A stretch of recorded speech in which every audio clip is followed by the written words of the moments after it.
Hi, I'm Griffin, and we're going to talk about Sherlock Holmes.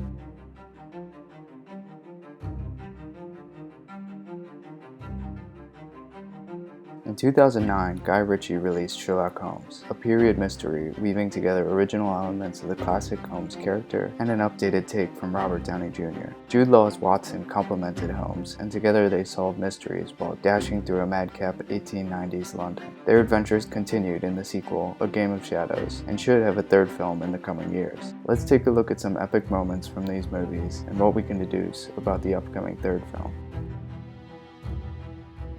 In the first movie, we learn this version of Sherlock is different when the duo arrest Lord Blackwood. This scene has action, wit, and most importantly, mystery. We see Holmes as a great detective and always looking out for his partner. Observe.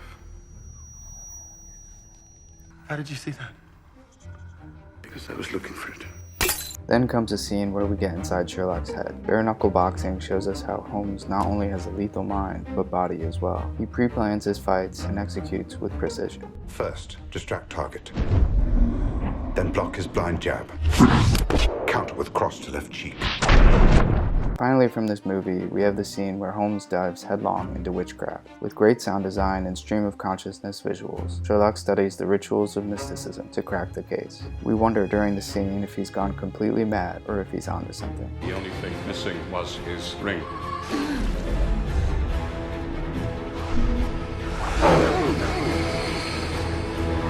In the next installment, we find Holmes back at his eccentric tricks. He awaits Watson at 221 Baker Street, where he has turned the apartment into a jungle. Holmes reveals himself to an unamused Watson who has seen it all before. I'm not going to play this game. Remember, I have to catch the last... Later in the movie, we get an epic scene where Holmes and Watson are chased through the German woods. Guy Ritchie elevates the action by elaborating the close calls our heroes have with slow motion. We can barely catch our breath with this nearly 5-minute action-packed scene.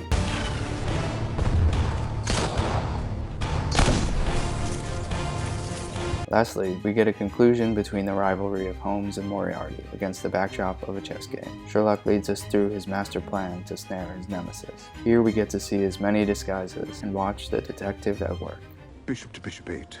Discover check. And incidentally, mate.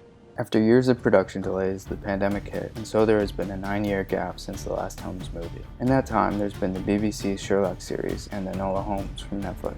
Guy Ritchie unfortunately has stepped down from directing the third movie, but has passed it on to Dexter Fletcher, who directed Bohemian Rhapsody and Rocketman. Robert Downey Jr. and Jude Law have been confirmed for the next film, which gives me hope it will get made. Paul Anderson, who played the villain Sebastian Moran, is also confirmed, but it is unclear if Kelly Riley, Rachel McAdams, or Stephen Fry will be included. Most interesting is that HBO Max is in talks to make a series based on the characters who will appear in the third film. These Sherlock movies will always be a great addition to Arthur Conan Doyle's famous books. Check out the first 2 films and travel back to Victorian England while you wait for the next chapter. And until then, the game's afoot. Stay happy and healthy. Peace.